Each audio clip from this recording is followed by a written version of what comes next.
recording. Here's a story from Rabbi Mendel Futovas that I heard from somebody else. I did not hear the story from him. I know I've told the story before, but I'll tell it again. When Rabbi Mendel Futovas, here's a picture of Rabbi Mendel Futovas.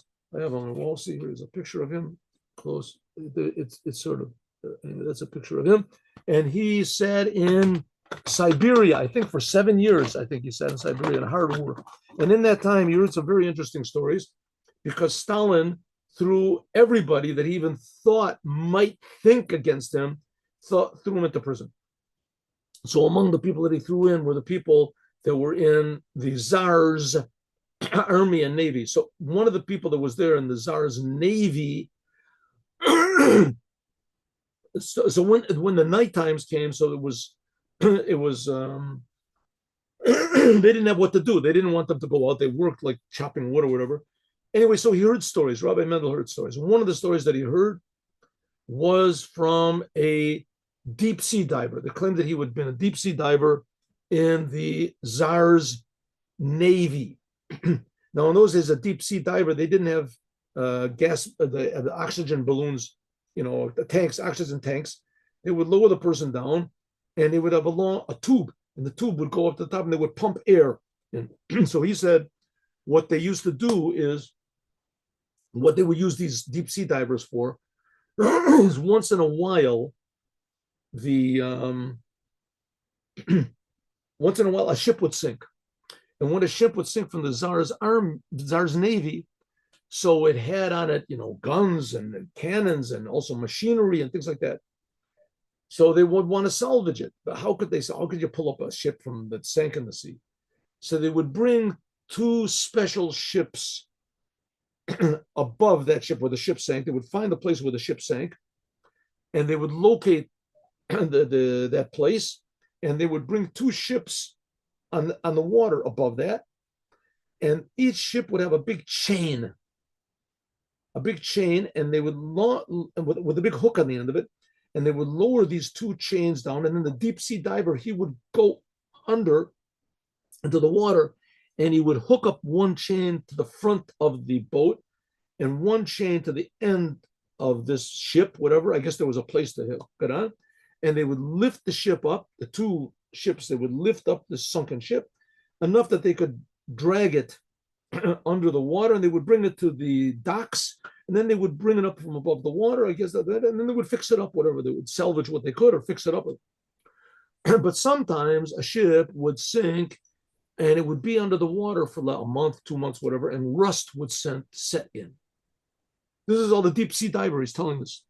And when rust would set in, so then the hook thing would not work. They would bring the 2 ships above, they would locate the sunken ship, lower one hook, and it's attach it to the front, one hook attach it to the back. The ships would start lifting the chains up, and the front of the ship would break off and the back would break off, but the whole middle would be there because it was rusty. So they didn't know what to do. They wanted to salvage it. A lot of times there was motors in there and cannons and things like that hadn't rusted that they could salvage. So what they do, somebody invented a way to fix up the whole business. How do they fix it up?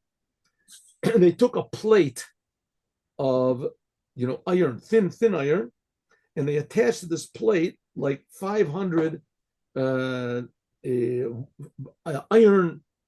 metal wires, like ropes, thin ropes, and at the end of each one was a hook.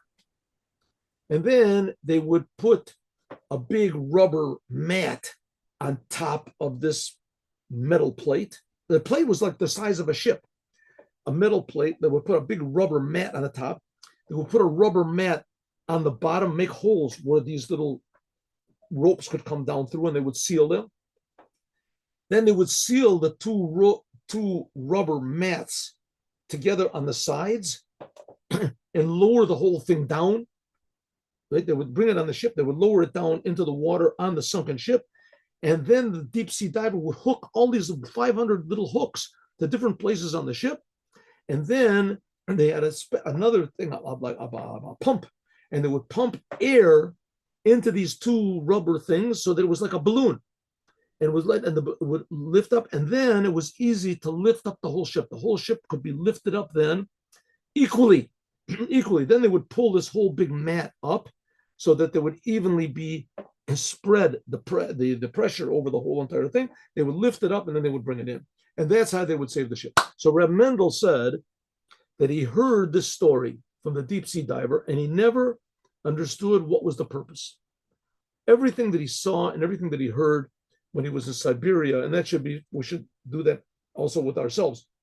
But when he was in Siberia, it was a matter of life and death. He had to keep his mind working positively. Everything he saw, he wanted to learn a lesson on how to serve God better, how to be a better person, a better Jew, a lesson in life.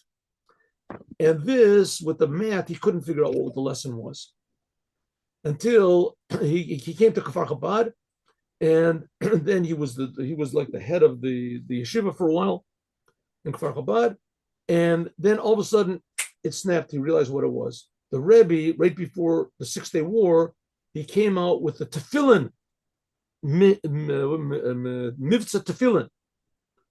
We should go out on the streets and put tefillin on people. And no one really understood what in the world the Rebbe wanted from this, putting tefillin on people in the streets. And there were a lot of people who were angry. They would yell at you and you have to wait for me and this and this.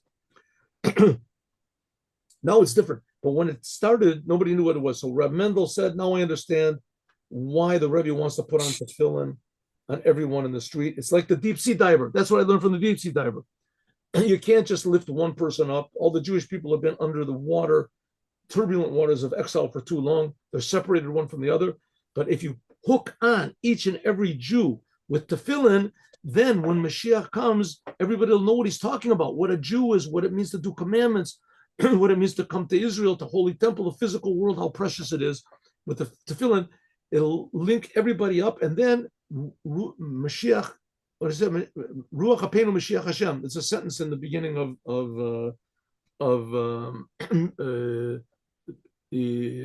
Eicha. Then Mashiach will come and lift everybody up. They'll all be hooked on to godliness, each one with his own little commandment, and lift the whole thing up with Mashiach now.